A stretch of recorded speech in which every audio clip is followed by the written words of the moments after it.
I wanted to talk about this because Taiwan has just put tanks on city streets for a 5-day readiness drill. While much of the world attention is fixed on the Middle East, the fragile U.S.-Iran deal, the oil tankers, the worry about the Strait of Hormuz, that narrow stretch of sea where a huge chunk of the world's oil has to pass through. And while the whole world is staring at that one spot, something quieter is happening on the other side of the planet, near a small island that makes most of the world's most advanced computer chips.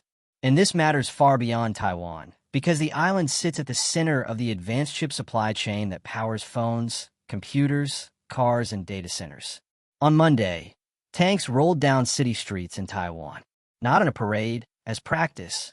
And a few nights before that, a Chinese ship had slipped into Taiwan's waters in the dark, and Taiwan's Coast Guard moved to drive it back out. So the question I kept circling back to is this. When the world is looking the other way, does that hand China an opening, or does it actually change nothing at all? Let me lay out what happened, because it came in pieces. Start with the island itself. Taiwan sits about 100 miles off the coast of China. China says Taiwan is part of its territory and has to come back under its control one day. Taiwan runs its own government, its own elections, its own military, and most people there have no interest in being absorbed. That's the standoff in one sentence.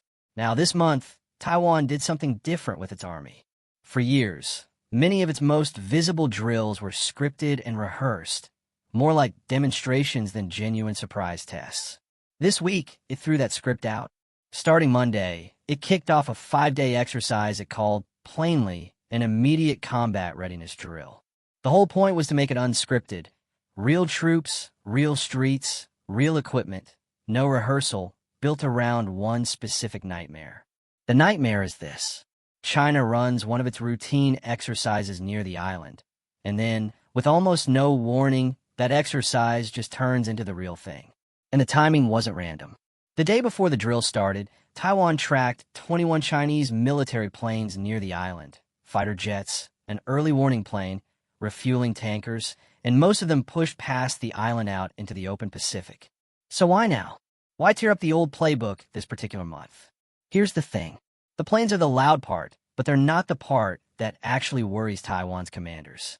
The part that worries them is much quieter, and it happened in the water. About a week before those tanks rolled out, a Chinese ship, officially a research vessel, a science boat, the kind that measures the ocean, left a port in China and started working its way around Taiwan's coast. It's been over a week out there. Then, late one Thursday night, around 11:30, it crossed into Taiwan's restricted waters off the east coast. Now, you might think, so what, it's a science boat? And that's exactly the part one want you to sit with.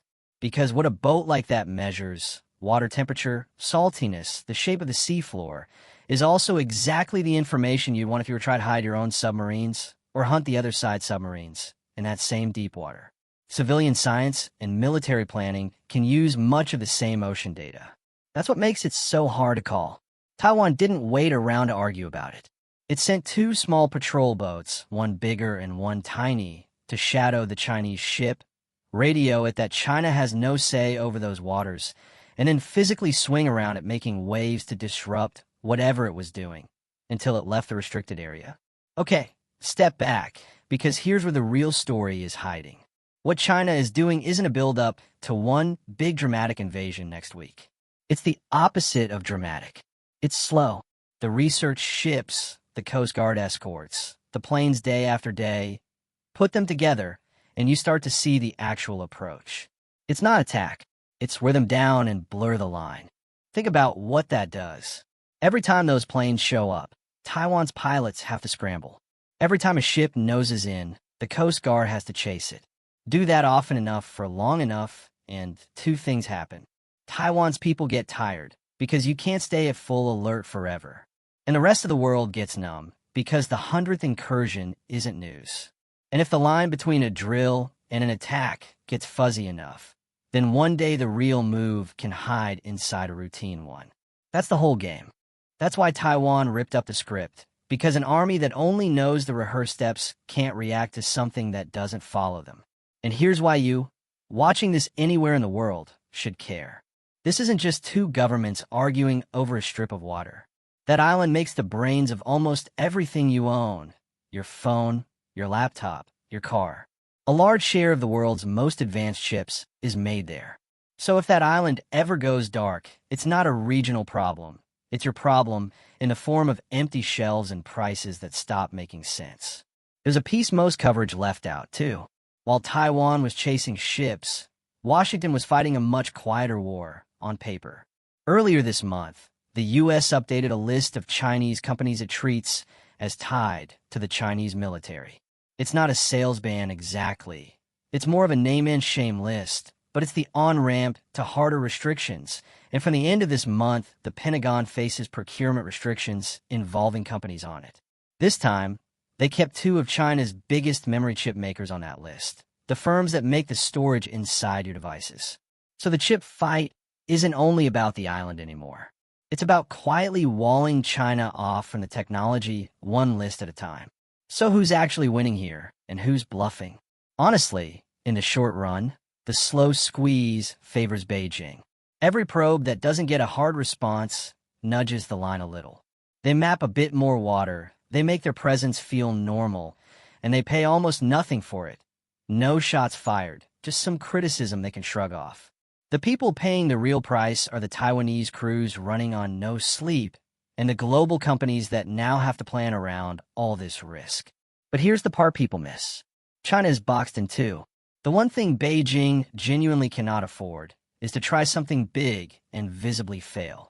Their whole story to their own people is that bringing Taiwan back is inevitable, just a matter of time. A botched, embarrassing operation blows that story apart. So they have every reason to keep it quiet and slow, and almost no reason to gamble on something loud. And the bluff cuts both ways. The U.S. sells arms and makes statements, but it's also stretched thin. Iran, Lebanon, Ukraine, all at once. The question hanging over everything is whether the United States would actually intervene in a crisis. And the honest answer is that its policy is deliberately ambiguous. Nobody outside the decision-making room can know exactly where that line sits. A threat only works if the other side believes it. And right now, everyone is quietly testing how much everyone else believes. So what happens next? Let me reason through it the way I actually think about it. Picture yourself sitting in Beijing's seat. You want the island, but a war over it could wreck your own economy and humiliate you if it goes wrong. The smart move isn't the dramatic one. It's the boring one. Keep pressing, keep mapping, keep showing up, and let time and exhaustion do the work that bombs would. So I'd expect more of exactly what we just saw, not less. More survey ships in that deep water east of the island. More planes. More days where the world barely notices. Now, picture Taiwan's seat. You can't match China ship for ship, so you do two things. You make yourself painful to take, harder, faster, more ready, which is exactly what tearing up the old drills is about. And you try to tie yourself so tightly to the rest of the world, especially through those chips, that nobody can afford to let you fall. And the U.S.? I think Washington keeps doing the quiet thing. The lists, the slow tech wall, because it's cheap, it's deniable, and it doesn't risk a war while American attention is split 5 ways. So here's my read. The most likely path from here isn't a sudden invasion. It's the grind getting heavier and quieter at the same time. More pressure, less drama. The line between normal and danger is getting blurrier by the month. I'd lean toward that being the main story for the rest of this year, rather than shooting war. And here's the one signal I'm watching, the thing that would tell me the picture has really shifted. Watch what happens the next time one of those Chinese survey ships goes into the deep water east of the island. Right now, Taiwan still responds and tries to push them out. The day Taiwan stops chasing, the day those ships just sit there and map and nobody moves them, that's the day the line has quietly moved for real. You don't have to take my word for it. Just watch whether they keep getting chased. All right, here's what I actually think, and you might not like it. I don't think the big danger here is a dramatic surprise attack. I think the danger is how ordinary all of this is starting to feel. The real risk isn't one loud day. It's 1,000 quiet ones that add up until the island's defenders are too tired and the rest of us are too bored to notice the moment it stops being a drill. And one more uncomfortable thought.